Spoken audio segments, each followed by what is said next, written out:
Baylor has 12 commits in the class of 2024. That is one more than the amount of people on your team on the football field. This is Locked On Baylor. You are Locked On Baylor, your daily podcast on the Baylor Bears, part of the Locked On Podcast Network, your team every day. Happy Wednesday, everybody. Welcome to Locked On Baylor. I'm Drake Toll from Sports Illustrated and other stuff. That's Cameron Stewart from Inside the Bears with Sports Illustrated. Thank you for making Locked On Baylor your first listen every single day. People have been talking recently. Is there a show that's only about Baylor? It's all Baylor all the time. Like, doesn't cover anything else. Like, just a place to go for just Baylor sports. Man, that would be nice. There's only one. There's only one. We are your only source, and only source for only Baylor sports. Just straight-laced, all positive. 100%. You want to hear some X's and Baylor O's. homers? Chalking a couple alumni, a couple guys who were there, been in the trenches before. That's why you come here. That's what you come here for. A couple of guys who owe the university money. Those who don't filibuster. We don't show up and like, hey, Cam, so how was your day? It's been the first 4 minutes being like, oh, it was good. Had a burger this morning for breakfast. We don't do that because we hate each other. We solely talk about, I don't care how his day was. I really don't, man. We just talk about Baylor sports. And sometimes, rarely times, it has to be kind of negative. We have to address the stuff that's not as positive, which is tough to do because we love our institution. So, but I was reading a post from a Baylor fan on the Baylor Sick'em 365 Facebook page today that was like, is Baylor bad at recruiting perchance? So when I just read through the entire thing, says, this is, I'll call the guy out. Thank you, Chris Meza. It's Spanish for table. Saying, man, Joey McGuire is said to a shot at a top 20 player in the country in Micah Hudson, 5-star receiver from Lake Belton. He's built a good relationship with Brian Nance, former Baylor guy. McGuire has finished with a couple of classes better than Baylor already, and we had a chance to make that hire before Texas Tech. Was the right move made? To which I say, whoa, Mr. Table. No need to say, did Baylor make the right call here? The Dave Aranda shouldn't be the coach, and Joey McGuire should. We're going to hear that for a couple of years here, man. Yep, for sure. Almost no matter what happens, yeah. 2024, not that far away. Texas Tech, number 27 overall class in the United States. Baylor, number 54. Tech is doubling us up in recruiting, and Baylor has just 12 recruits. Cam, is that good? Not ideal, no. Mm-hmm. Not ideal. Mm-hmm. I'll agree with you there. Yeah. I have a feeling that's your take, too. It's not good. It's not fatal, but it's not good. No, it's not good. Where I want to go to begin to, Texas Tech lapping Baylor in recruiting. Joey McGuire is part of that. Look, we talk about you lose Jerome Tang. Okay? It's not just like, oh, we don't need him. We'll make up for it. No. You're going to take some lumps there. You lose Joey McGuire, same deal. You're going to take some lumps. The really worrisome part about this deal for me, remember where Baylor, July 12th right now. Remember where Baylor recruiting was July 12th of last year? We were feeling pretty good, Drake. You and I were writing stories daily for Sports Illustrated's Inside the Bears. If I remember correctly, this was after the loss of Braithwaite. I think it was before, but I don't know for sure. There were some weird moves, but Baylor had a top 20 class consensus. Talks of being in the top 15 in recruiting, and had how many recruits? Do you remember how many recruits there were? What was it like? At this time, it was like 23, 24. Yeah, because they would all commit the end of June when they would come to camp. Yeah, so it was a good healthy number, about even on both sides of the ball too. Today it's 12. Baylor's at 12 recruits. And I'm not pressing the recruiting red button. It's not, okay, no, Baylor is going to be terrible. But that will be on the thumbnail. Yeah, probably. Yeah. Number 54 in the country is behind teams like West Virginia, who will very likely fire its coach. He's weekend at Bernie's right now. Maybe they're banking on that.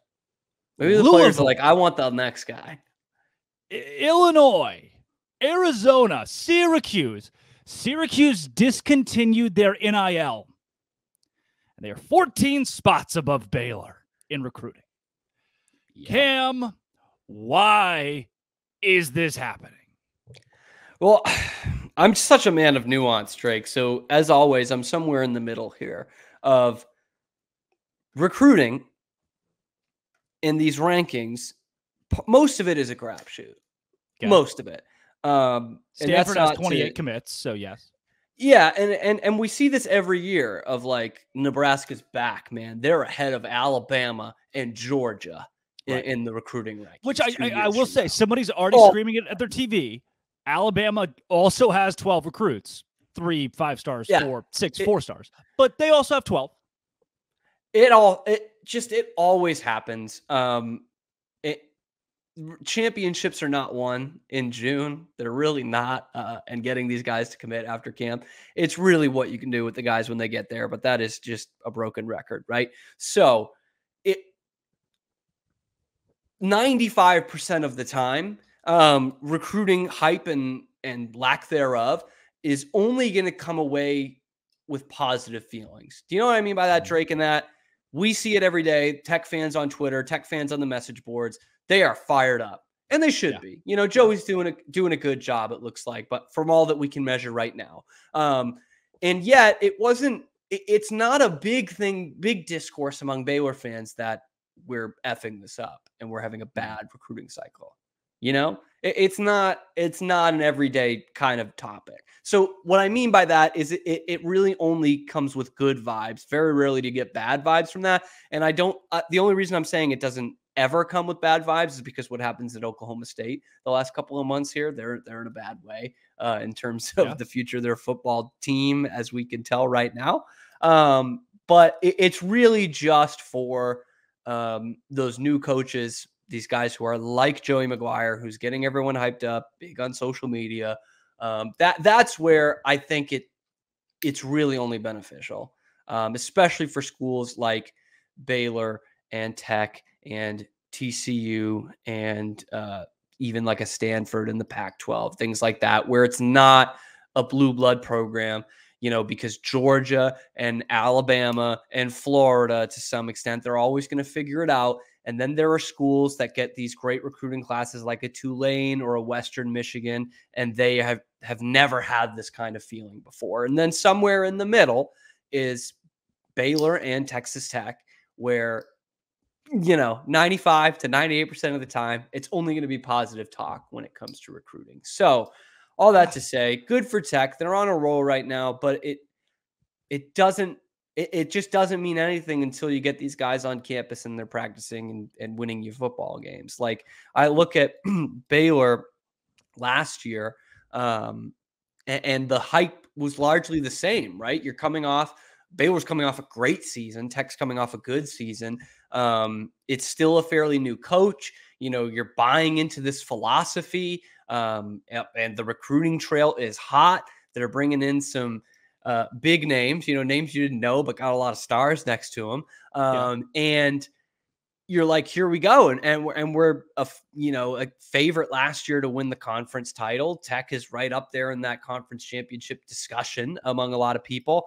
And it just all feels the same, this timeline. And last year, Baylor, like we talked about, had this great recruiting class that all of a sudden dips precipitously after Brathwaite and then eventually Novosad and Torian York in there all end up decommitting. And so it doesn't look as great on paper now when you look back. But like we said, it was top 20 and it didn't win them any games on the football field that year. Those kids weren't suiting up that year. It led to a disappointing season and what is now into a disappointing recruiting cycle.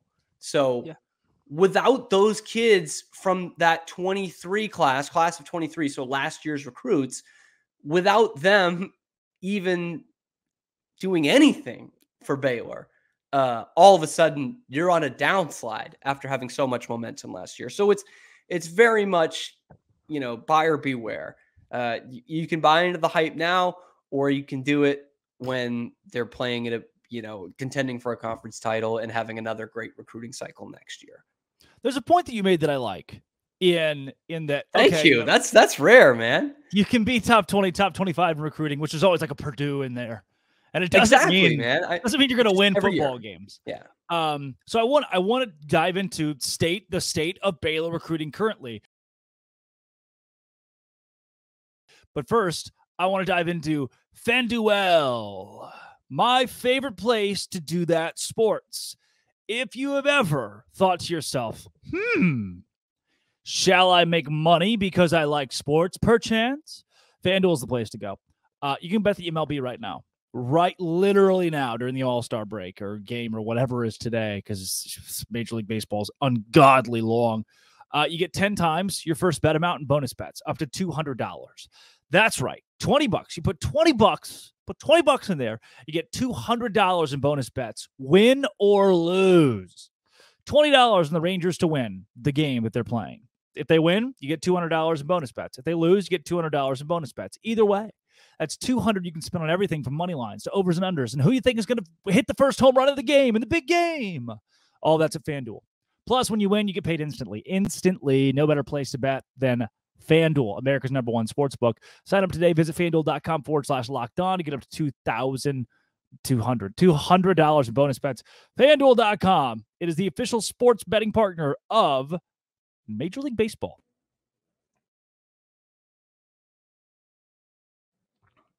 Speaking of which, Drake. Yeah, what do you got there, Kim? Just real quick, because we're both sports guys, big baseball guys. Has the home run derby lost its luster? Yeah, 100%.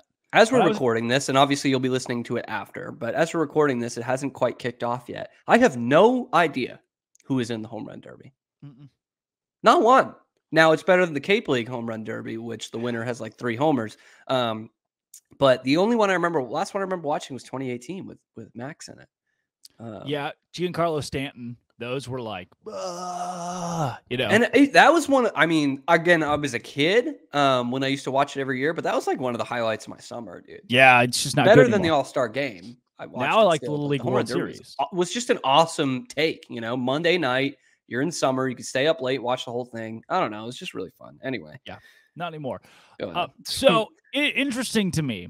When we talk about these teams that like some teams, good year, bad year, recruiting is seldom consistent if you're outside the top 10 universities that can compete for a national championship. Yes, I said it. There are 10 universities that can win a national championship. That's pretty liberal, to be honest with you. I don't even know if there's that many. Yep. And sadly, you know, of the 140 FBS teams, there's only 10 and Baylor's not one of them. Neither is NC State or Indiana or Oklahoma State. All teams that are behind Baylor in recruiting. TCU is just one spot above. They only have 10 commits. That is 5 4-stars and 4 3-stars. For DOS Baylor Bears, of the 12 commits, they, according to 24/7 at least, 11 of them are 3-stars. One of them does not register as any of these stars. So it's just not a star. 0 stars. That sounds right. And if you had a good year, you'd have a 4-star or 2 in there. And look, Joey McGuire recruited the guys that went 2-7 in the COVID year. Mm-hmm. Joey McGuire recruited the guys that won the Sugar Bowl and won the Big 12 championship. Yeah. Joey McGuire recruited the guys that lost to Air Force in the Armed Forces Bowl last year. Mm-hmm. I believe firmly, and I don't think anybody would disagree, Joey McGuire is a much worse X's and O's coach than Dave Aranda. I think that's just super valid. Dave Aranda is a much worse recruiter than Joey McGuire. Those two things can be true, and they are true. I really like. I will stand on both of those, and it's okay. Dave has guys to make up for where he lacks. That's why he had Joey on staff to make up for where he lacks in recruiting. Now makes me wonder. It really makes you wonder, as Baylor is above teams like NC State, Colorado, Oklahoma State, Missouri in 2024. Is this school just holding out for transfers? By the way, Kansas State is 70th in the country in recruiting. BYU 72nd. Nice. Holding out for transfers. Well, at this point, in what we've seen in this offseason, kind of, yeah. I mean, kind of, yeah. I don't want to be in the middle on this one, but yeah. I mean, and Dave talked about it. I think it was after the spring game, basically saying we didn't handle the portal well the year before, coming off the Sugar Bowl victory. And I think he's made some key contributions there here in the offseason. I mean, 2 starters on the offensive line, you starting running back, even though the other one is named first team preseason all Big 12. But I think yes, because I think that's where Dave is going to be better as a recruiter of, hey man, we know you can play. Here's the kind of scheme I'm playing. I think you fit well here. It's more like, we know you can play at this level. You know I can coach at this level, right? And I think it kind of breaks down into Joey McGuire is probably a better man manager than Dave Aranda is. I think that's fair to say. You know, the rah-rah, get in your face, and going to get the best out of you that way, versus Dave is going to get the best out of you schematically, at least on the football field. Recruiting, Dave's not the let's do a photo shoot together guy. Joey McGuire is. Correct. And some players are attracted to that. Yeah, and honestly, part of, I think, what Baylor fans are probably a little upset about, the same way Tech basketball fans are right now, is that Dave is not a social media coach. Grant McCasland over at Tech basketball is not a social media coach.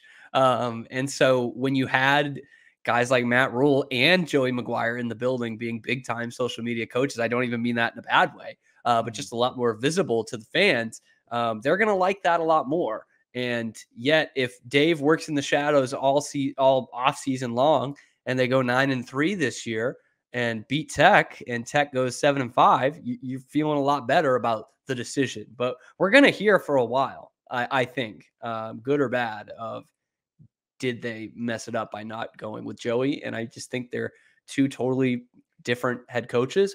I think we were all had the same kind of reaction when Joey got the Tech job of, wow, good for him. That's awesome. Yep. Really wish he wasn't in the conference with us. But that's awesome for him. Because you thought he would have some success at this level. But yeah, just two different guys entirely, and both get or will get the most out of their players in very different ways.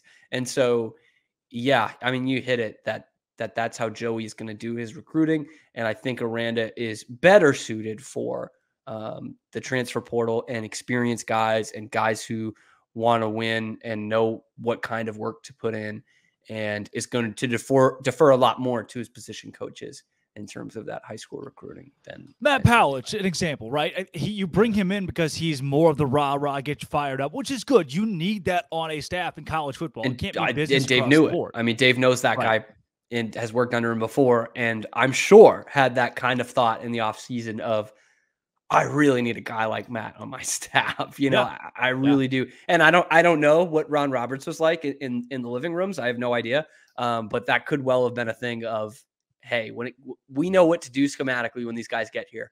We got to get some guys in the door. And this is the way the college football game is. Yeah.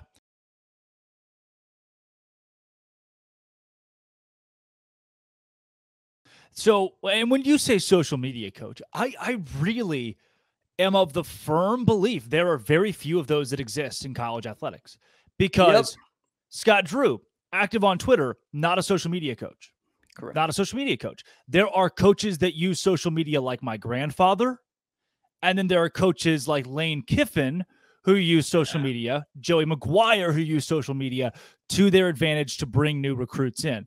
Matt Rule tries, but again, I don't know if I'd call him a pure social media coach because he uses it like my grandfather. These people are, congratulations to my ex-cousin who won the thing that they did in the USFL. And you're like, this is the most dad post of all time. Lane Kiffin's not posting that. You know, he's posting stuff to get recruits fired up, and he's making fun of Big Game Boomer and poking fun at people. That's what a social and media local news is. reporters, and local sports reporters, which I think is good. Yeah. And you love it or hate it. Love it or hate it. You know, some players just don't want that noise. And I think you're right. A lot of guys out of the transfer portal. Here's a key example, and I'll call out by name. Wes Burton, Ole Miss baseball. Work with me here. Yeah. He is named college baseball's biggest psychopath 2 years in a row. Pitching Ninja loves him. Barstool loves him. He's gone viral multiple times, thousands of followers because of his antics on the mound. Guess what he can't do? Wakes up one day, can't throw strikes. Transfers out of Ole Miss, deletes all social media.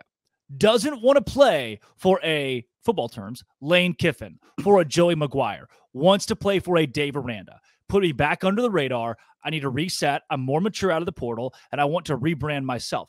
A lot of college football players like that are looking for the Dave Aranda, Dominic Richardson, to help. Also want to mention, when we talk about state of Baylor recruiting, oh boy, UMass. My UMass Minutemen. Yeah. Number 79 in the country in recruiting, which that high. Shockingly high, by the way, for the UMass Minutemen. huge recruiting year for them. Or UMass. They are currently ahead of number 80, Utah, the Utes. Number 81, Houston, the Cougars, and schools like SMU, Memphis, Liberty, UTSA. While I did have to hit the load more button, UTSA will have a better year than UMass this year. I'm not so sure, but definitely had to hit the load more button to find Baylor on here. I did, but UMass beating out some wild names. Texas State by 50 spots, and Air Force and Navy, and Louisiana Lafayette at 125. Howard is recruiting almost as good as Louisiana Lafayette. So while things might be not great for Baylor recruiting, God, they get so much worse. What is the big holdup here? I've asked a lot of people this, and I don't think I've asked you in a while. When it comes to, you hear a lot of stuff day in and day out. Baylor's bad at NIL. And look, there are kids at Miami making $750K. Nobody at Baylor is touching that. I've heard that there are parents who are reaching out to NIL people in the NIL world, begging for money for their children. So how much do you think that plays into this whole recruiting debacle, Baylor being 54th in the country? It definitely plays. I mean, we see the proof all the time of guys who are gone just because of an NIL number. And this is a kind of a different example, but I think that probably played a part in Quinn Ewers not starting his career as a Longhorn. Yeah. He goes to Ohio State, takes no meaningful snaps, and makes over $1 million. And now he's like, well, am I going to play here? Do I want to play here? I can go down to UT and obviously still make some money. So it definitely factors in, and I can't blame them, right? We've said that this whole time. 17-year-old kids, when you say, you know, you're going to come play the game you love at a factory, a pro football factory, and you're going to make a lot of money doing it, it's tough to pass up, you know, before looking at your spot in the depth chart. And so I think, yeah, it plays a factor in it. And I think if Dave Aranda had his druthers, he would not be involved in it at all. Because he wants those guys, like we talked about in the last segment, he wants those guys who don't want that to be a factor. He wants those guys who are coming to win and to, you know, find their spot to become a better football player and win football games. And so it does play a factor. And I think that's another reason why Baylor is going to do well in the transfer portal in the next couple of years. Are you saying that you think Dave Aranda should take the approach of just not worry about NIL at all? Well, semantically, I don't know how much the head football coach actually does. You're saying that recruit outside of NIL. Don't mention it. Don't sell players on it. Almost become a Syracuse. No, that's a better way of putting it. And I'm saying no to that. I think Dave knows that it's a part of the game. You know, you need to be up in NIL to sustain recruiting and sustain a successful athletics program.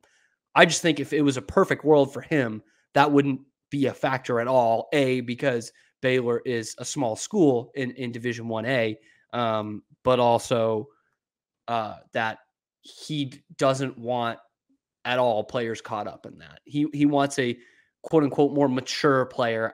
I know that's not the best term because I don't think these kids are immature for wanting money. But he wants a more mature player who is just looking for a stable football program where he is going to build, rather than a place that's flashy, take some cool recruiting photos, and oh yeah, I can make a lot of money there too. Yeah. Does that make more sense? It does. Yeah. Yeah. Like he's going to do it. It's part of the game. I don't know how much the head football coach does it in general, but absolutely it has to be part of his recruiting pitch as the head coach. Yeah. I've heard, and I won't say who, I've heard from Baylor coaches, from head coaches, that NIL has to get better at Baylor. They are not getting as high profile athletes as they would like from the portal high school because the NIL at Baylor is behind.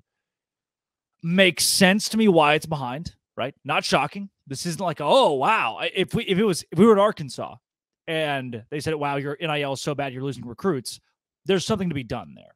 I would say the schools or the programs that we see as behind are the ones you probably would have expected, right? Right. Like Arkansas. Like TCU's not up on it either. Texas Tech isn't up on it either. Baylor has Baylor's conservative. It has a standard, and there's so many things that Baylor's brand is not NIL, and I get why they're behind. And I'm not, I crap on them enough. I'm not sitting here saying, oh, I hate that Baylor does it this way. I get it to an extent. There's a certain respect for the brand they bought into, and it means you're going to recruit different kind of players, which has worked in the past. How many then your ebbs and flows are going to are going to be bigger peaks, bigger valleys. Welcome to Grant Taft. I think that's what it becomes if there's no regulation and Baylor just stays behind, then that's exactly what you'll be looking at. Not that look, Baylor's never, I hope I'm wrong, but never going to be a dynasty. They're never going to be a 10, 15, like the way Miami was. We've seen Baylor get as close to dynasty as we probably will. That's what a Baylor dynasty would be. Maybe of that Bryles era, competing for conference championships and BCS. What did you do? You forfeited morals. You forfeited the brand of the university to become a dynasty. So you want to be a dynasty, Baylor? Good. Forfeit all the things you care about and throw away the brand. That's basically what you've learned in the last decade. Yeah. How many Twitter followers do you have? Not more than you, if that's what you're going to ask. Okay. Do you want to double it? I'd love to. Why don't you just? That would bring me to 50 followers. Why don't you just give a big shout out there to BYU fans? I should, man. Yeah. Gonna ride that cash cow like you did. I'm giving you your moment right now. If you want to just go ahead and say anything to BYU fans that are listening. Look, they were very nice to us. They knew their football too. Yep, they were great credit on that, man. They aren't just reading about Joseph Smith. They're reading their football. They know their stuff. I had a conversation with Harper Mayfield about BYU last week and mentioned the Ty Detmers, the great names in BYU history, and brought up baseball player Cooper Vest, who's currently on the team. His dad ran into me the next day. Unbelievable! Wow, Anchorage, Alaska. Said hello. I love that. You know what, Drake? Can I have one parting thought here that has to do with the Big 12 and our neighbors from BYU? Why, of course. Because you think of BYU and you think that's a football school, right? Good tradition. They have a national championship in there. They have a Heisman Trophy winner in there. That's kind of what separates it from West Virginia, right? When you think West Virginia, you think that's a football school. That's a good. Well, he went to Marshall. Yeah. Exactly. From West Virginia. But exactly. But no, you think that's a football school. That's a good tradition. They're not national champions or anything, but that's a good program for a long, long time. And have you noticed something since they joined the Big 12? They kind of have not been that good. They were good at the beginning, Dana Holgerson, and then with Gino that 1 year. Yeah. Yep. And beat Baylor in 2014. I mean, beats Baylor and every other year. But I was thinking this week, is this just a step too far for that football program? Because basketball is caught up. Basketball is West Virginia. Yeah. I mean, they were in the Big East for years. I don't even know what they were in before that, which the Big East football didn't come in until the 90s, I don't think, maybe early 2000s. Yeah. I don't know what they were before that. They might have been independent. They have not kept up. They have not kept up. No. Yeah. Is this a bridge too far for West Virginia football? Mm-hmm. That's on the decline again.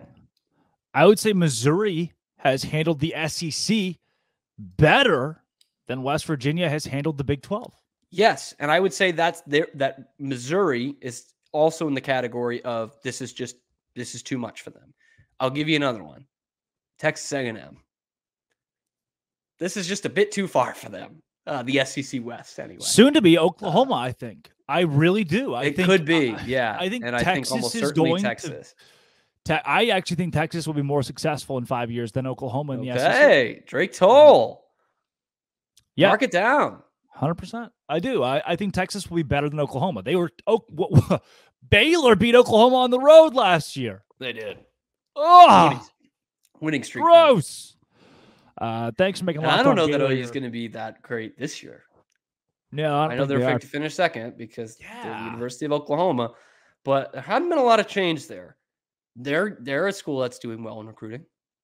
Yes, they are. Told me that. And last year, I mean, they're always going to be, right? Does he still follow you? I hope so, man. Parker's probably my most famous follower.